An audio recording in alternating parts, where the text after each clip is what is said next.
A day many in the country have been waiting for. The United States is hosting a World Cup match on American soil. Feels like I'm going to play. I have butterflies.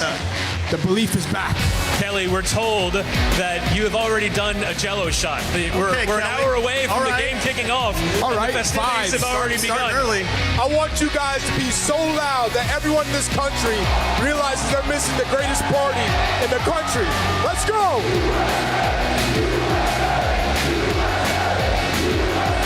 Their first ever performance at a World Cup, which features 4 goals scored. Absolutely extraordinary stuff. They went out and put out a performance that they should be very proud of. I'm very proud of them, and I'm really excited about Australia. Like, bring those Socceroos on. Kelly, how you doing down there? I have some fans with me right now. How are you guys feeling today? How's the confidence? After tonight, where do you guys think the U.S. go in this tournament? All the way, baby! We're bringing it home! See? Confidence very high out here.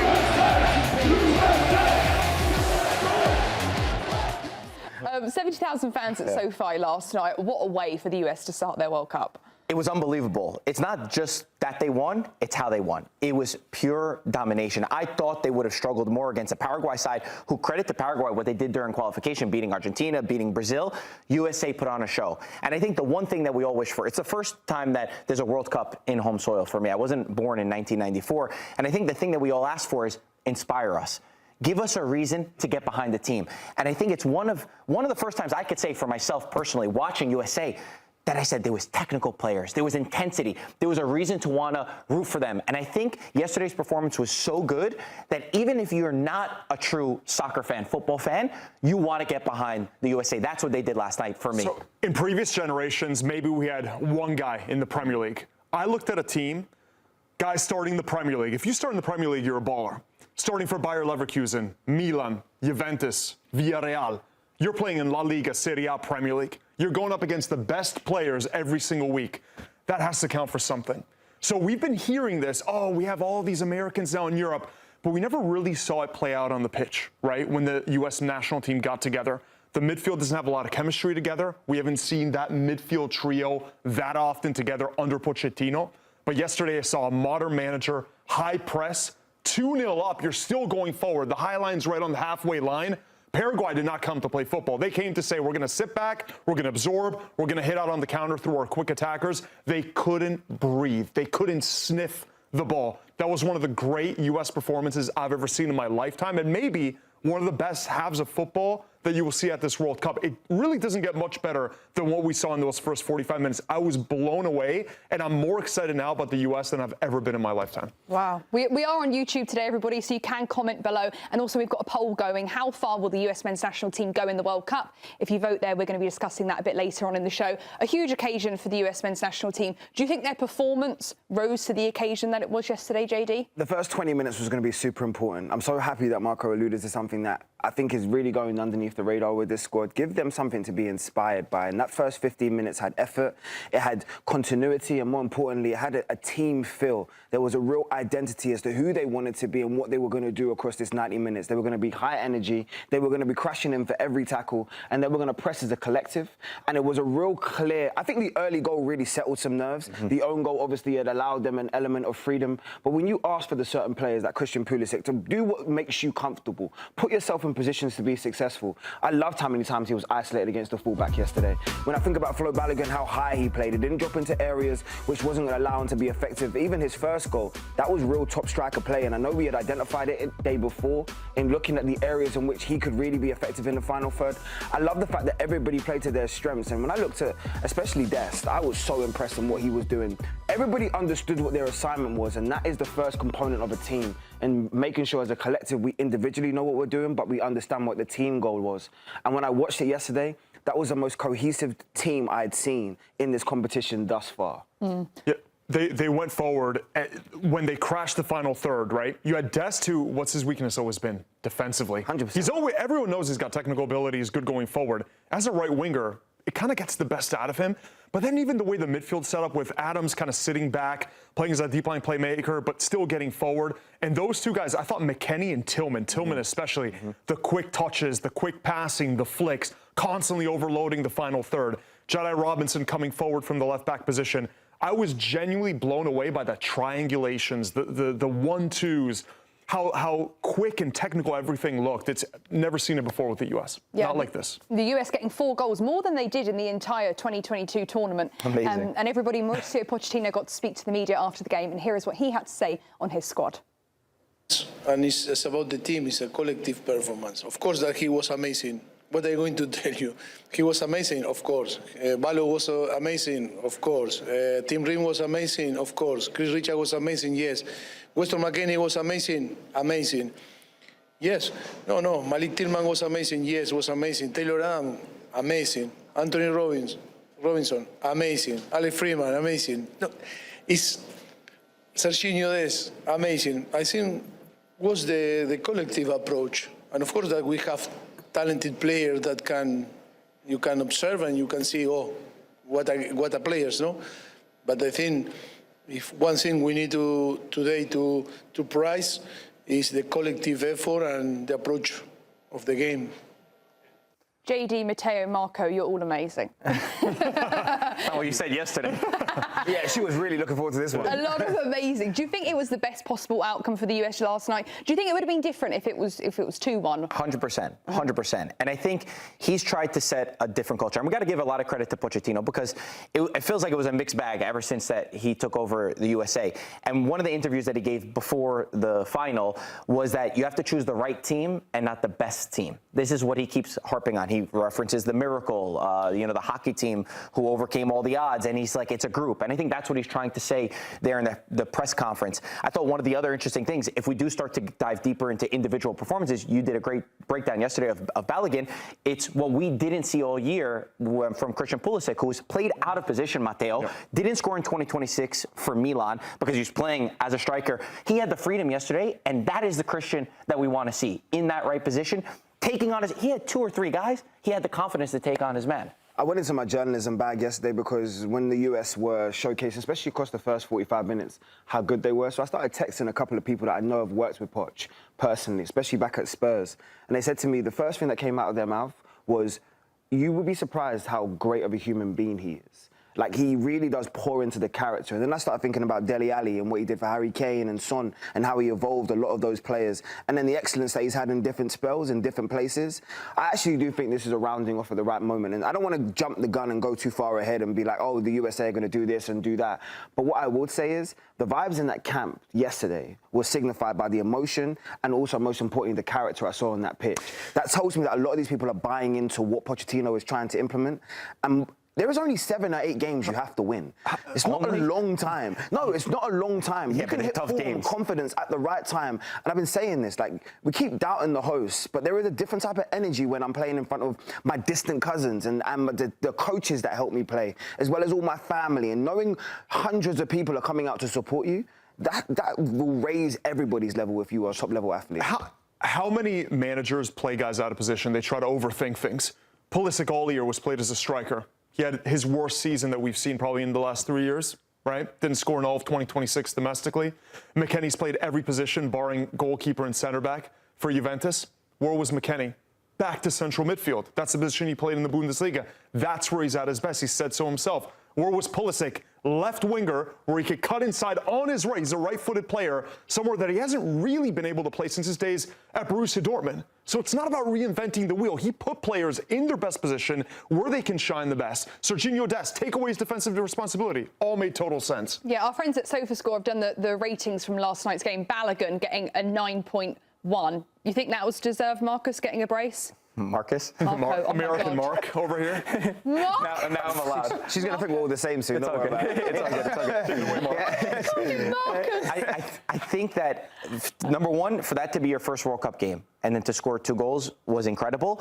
I think the conversation starts to become that the USA is not reliant on just one player. Yeah. It felt like maybe back in 2022, you look at Christian Pulisic or maybe 1 or 2 guys. Now you have outlets in attack and you have confidence in a striker that when he gets his opportunities, he's going to put the ball into the back of the net. He's got that ability. He's cold-blooded. And you want your strikers to have that sort of confidence. And I think you brought it up a lot, JD, yesterday. So I lean to you that you followed his career for such a long time. And I will admit, I had the question marks as well coming into this, but you were dead set that he would be the guy for the USA. Oh, I knew the confidence. I knew that he has an internal personal confidence, and especially in knowing flow. But then most importantly, I also know that he's not fazed by things. So I knew this moment and being in this situation wouldn't make him go too high or too low. And I always think that's the scariest type of athlete. The only one that I would eclipse above that type of athlete is someone who can make internal battles like a Kobe Bryant or a Michael Jordan, who creates enemies in their own mind. But the next best level of athlete is the one that just remains so calm regardless of what the scenario is. And I love the fact that our team at SofaScore decided to try to put that formation together, but that's not what I saw yesterday, which also gives credence and credit to what Poch was implementing. And they were fluid. Like, Tillman was maybe designated to play centre midfield, but where did I see him in terms of the areas he was popping up in? Him and McKennie were rotating all of the time and understanding the fluidity into their two positions. They were a 5 when defending, and all of a sudden they spread and it became attacking players and attacking fullbacks, finding themselves in very awkward situations for normal teams, but not for this team. This team had a clear identity, and I loved what I saw. And Balogun was the focal point. Everything worked off of him in terms of the touches, interlinks, and most importantly, anytime they were in and around the box, please, thank you, people were shooting. Like, watching Gio Reyna come off the bench and shoot was just making me happy. And that, for me, is a good sign for everything that's going to go forward in this tournament. It's SofaScore based in Asunción, Paraguay. Those scores were incredibly harsh. Like, apart from Balogun, who gets nearly a 10, 6s and 7s, like, that was one of the great, if not the greatest half the U.S. has just played. I'm going to echo the eloquence of Poch. Amazing, amazing. Everyone was amazing in that team. That team, everyone there deserves an 8 or a 9. They were good from the back line. By the way, they were good for 60 minutes. Tim Ream doesn't, I mean, by then it was already over, though, JD. Tim Ream is 38, all right? He can get turned inside out. That was kind of the weakness, playing a high line with Tim Ream. Chris Richards is going to have to hope that that guy doesn't get exposed. They never got exposed. They always read the passing lanes. They never allowed Paraguay to get in behind. Paraguay came to not play football. They came to sit back and hit over the top. They weren't able to, and especially against a guy who's turning 40 in 2 years.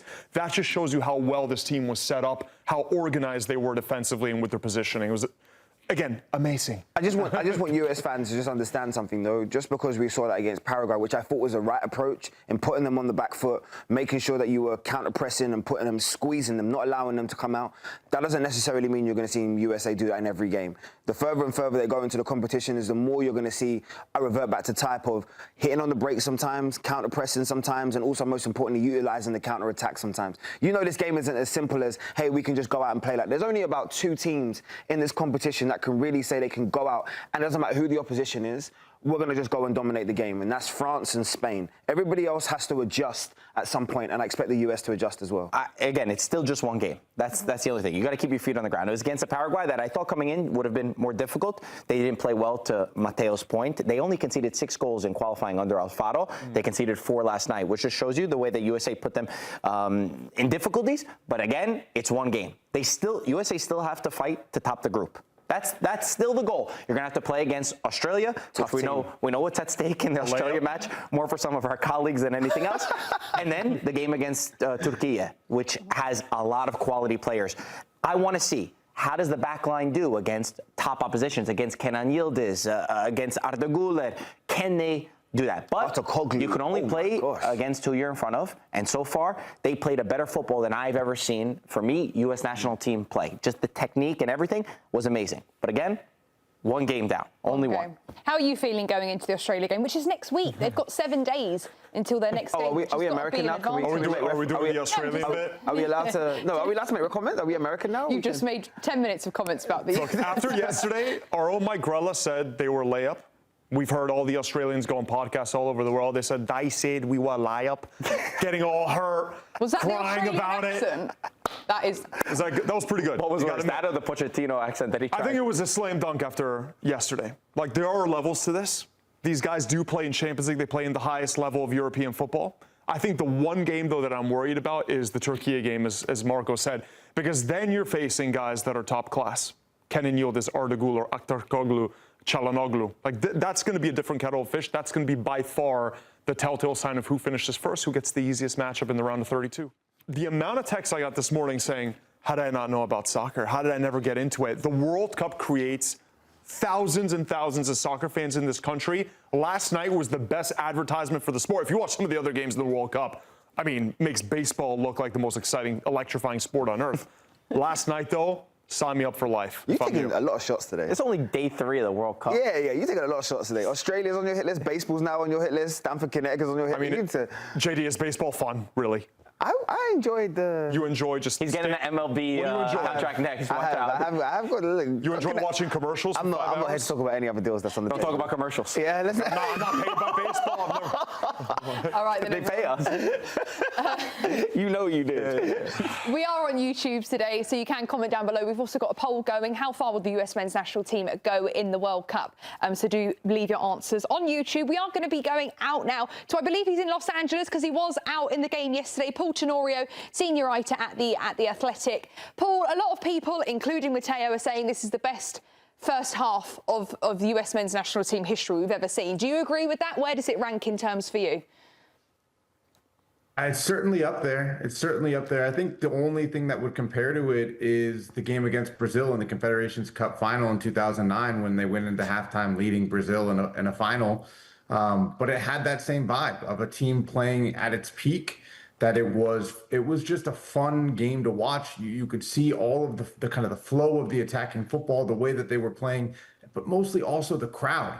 You know, I got out of the press box at SoFi Stadium last night because it's an NFL press box, so you can't hear any of the atmosphere. And I wanted to feel it and hear it. And I was watching from the stands all the way through the first goal. And man, when that ball hit the back of the net, the way the crowd responded, the roar and the feeling through the anthems all the way up into that moment was just incredible. And so I think when you look at the Confederations Cup final, that was awesome, but it was in South Africa. This was in the U.S. in front of a pro-U.S. crowd. It was incredible. And I think it's the type of performance that, you know, will galvanize the country behind this team. People are going to watch next week that didn't watch this week because of what they did. And I think every single result that happens, more and more and more people are going to start tuning in. So just to switch gears really quickly, I don't know if you've heard our conversation about Australia. Mike Grella says it's a layup. I said it's a slam dunk. You're more measured. You're not going to give us hot takes like some at the channel here. Where do you see this going for the U.S.? Do you think it's going to be the easiest game in the group? Is this, after what we saw against Paraguay, a CONMEBOL team that gets out a grueling qualification process? Is this a layup for you, Paul?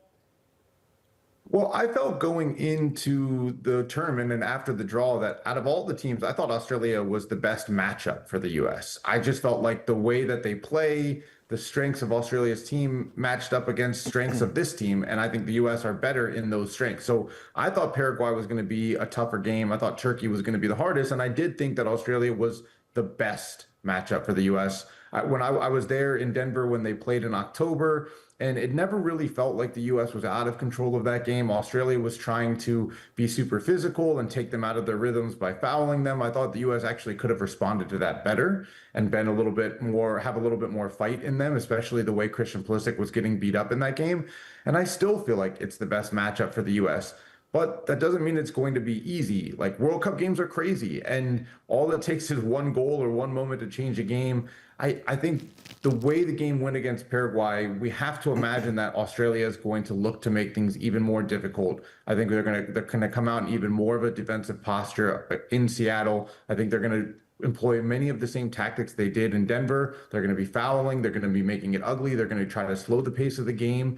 And the U.S. has to be able to fight through that. And again, use the crowd to fight through that. I think that's a really important part of this tournament that we haven't talked about enough, is what these crowds are doing for this team. But yeah, I mean, I don't know if I'd say slam dunk, just because I remember Australia against Argentina in the last World Cup. Sometimes it just galvanizes the team. But when we look at kind of the strengths of each team and the weaknesses of each team, I think on paper, this should be the best and easiest matchup for the U.S. Paul, it was so amazing to have a striker score 2 goals in the opening match. I think U.S. Soccer deserves credit for how they got Balogun. Can you give some context and the background into how we have Balogun playing for the U.S. men's national team? Yeah, it's crazy. I wrote the story on this back in 2023. I was in Orlando when the recruitment happened. And then I wrote the story that ran yesterday ahead of the game. And then I wrote the story again last night off of the game, because Balogun is suddenly the most important person in the team. you know, it was when we looked at it, maybe 2024, 2025, people teased U.S. soccer about the recruitment process. They called it over the top. I don't think anyone's calling it over the top now because of what Balogun did last night. Basically, what happened, Balogun withdrew from an England under-21 call-up. They really were trying to build that U21 team around Balogun for the European Championship that summer, the U21 European Championship. But the U.S. was calling and they were saying, we've got a senior team invite for you. So he withdrew from camp and went to Orlando to train on his own, happened to be the same place that the U.S. national team was training at the time. And they wined and dined him, man. They worked with their partners, the Orlando Sports Commission, got courtside tickets to the Magic and VIP passes to Universal. They took him to Burns Steakhouse in Tampa. Wow. The Yankees brought him over to spring training. Weston McKennie and Matt Turner and Yunus Musa took him out to a dinner to try to recruit him. They were all hands on deck. But more than that, more importantly than all of that was, at one point, this was supposed to be a secret meeting, a rendezvous. And Balogun posted a picture with his buddies in front of a car on a street in Orlando. And behind him, across the street, there was a mural on a wall for a business. It was like this dog bar, basically. You could bring your dogs to this bar. And a fan zoomed in on that sign, Googled it, found out that it was a business in Orlando. And all of a sudden, the U.S. fans just went crazy. They started posting American flags all over his Instagram. They were finding what hotel he was in and were coming up to him at breakfast, telling him to switch to the U.S., and that really stuck with him. It really impacted him. And it's a big reason why he chose to play for the U.S. And when I asked him about it last night, the memories of that recruitment, he said, I've always said since those days that these fans made me feel wanted. They made me feel special. And I wanted to repay them. I went into to the game wanting to repay them. Boy, did he repay them, and boy, did that recruitment process pay off for the U.S. men's national team. What a story. Paul, I love it when journalists' stories overlap. I actually covered England in the under-21s tournament leading into it, and I remember the controversy and the conversation around both Flo Balogun, Eddie Nketiah, and all the other players that were there. That they were saying they wanted to promote to the first team, but there was no real pathway. And I remember particularly that Balogun was super ambitious at the time. But now you see him in the hot seat. Now you see him with the responsibility of leading US's number 9. Is he actually the person that you understand he could be in terms of the relationship with Pulisic and, most importantly, scoring goals in a major tournament? Definitely. And actually, this is a good thing when you sit down to work on a story, you start digging through. I knew that he had been in blazing club form at Monaco, right? 12 goals to end the season, just was in fantastic form. But as I started to go back through his 27 caps with the U.S., it really stood out to me how often he performed well in big moments for this national team. He scored in a Nations League final against Canada. He scored twice in 3 games at the Copa America. Obviously, that was overshadowed by the failure. But on that stage, he was the guy that was producing. He scored against Ecuador. He scored against Japan. He scored against Senegal. His goals were coming in important moments or against the better teams that the U.S. was playing. And then again, obviously 2 goals last night. So, you know, this is a player and a striker who I think feels the big moments. He understands the stage much in the same way that the other best player on this team, Christian Pulisic, does. You know, you look at Pulisic's history, scoring in an FA Cup final, Champions League semifinal, the World Cup against Iran. You know, he's now had assists in I think 4 different assists across 2 World Cup games. Tied, I think it's tied now with just Messi and Harry Kane for most assists since the start of the 2022 World Cup, by the way. That stat stood out to me last night. When you have players like this that understand the moment and feel it and can lead a team, it changes the ceiling of what a team can accomplish. And I do think Balogun is that guy. I think he understands these moments. He's such a strong player. He's able to hold off center backs. He's able to turn and run by them. His movement in the box is spectacular. And multiple guys I talked to last night in the mix zone, Pulisic, McKennie, Adams, talked about all the other stuff he did last night. How he was pressing defensively. He was taking and absorbing fouls to give the U.S. More of an advantage. He was doing all of the dirty work. They loved that part of him too. So the guys love him. The team loves him. And I think that really pays itself back as this tournament goes on. They trust him. Paul, you're with the US squad this whole World Cup, so you're going to training with them, you're watching them train for a while, you're interviewing the players every day, you're with Poch. Where would you say the vibes are right now after this Paraguay win? I think we're going to put up a vibe meter. It's, I believe, we're ready. I'm trying to read it. Fighting chance, nerves hitting, panic mode, optimism dead. I didn't know if you were able to see the labels on that vibe meter. Where would you say the US squad is right now? Yeah, I mean, they're all the way at the top, man. They believe. They believe. And by the way, the vibes were good before that. You know, in the lead up to the first game, when you were around the team, there was like this calm, this kind of quiet sense of optimism and belief. You know, they didn't seem overwhelmed by the moment. They acknowledged, of course, we feel nerves. If you don't feel nerves, it means you're probably not fully experiencing the moment. You almost want those butterflies, but they believed in themselves. They believed they were ready, and that was the message. And they showed it. They showed it against Paraguay last night. And, you know, there was this kind of balance in the mix zone when you talk to guys. You could see the smiles on their faces and the relief. And Balogun talked more than I've ever seen him talk. He's such a quiet personality. He was beaming with his big smile and actually answering questions in an animated fashion because he was still, the adrenaline was still there. He was one of the first guys that they brought in. But later on in the night, the messaging was there. They were like, okay, that's just one game. We have to be ready for the next game. And that's the right mentality. That's the right idea. But I do think they need to hold on to the confidence that they had. And I can't imagine that they're not going to. It's been a positive atmosphere. It hasn't always been a positive atmosphere around this team over the last 2 years, especially, by the way, and really over this entire cycle. So the fact that that confidence was there before and it translated, I think bodes well, considering that it is now momentum rolling forward. I mean, their phones are blowing up. People are connecting with them. They're seeing the watch parties on their social media feeds. I think the vibes are just going to keep getting better and better and better. Lovely stuff, Paul. Glad you got to be there. We'll speak to you soon. Great to see you. See you later.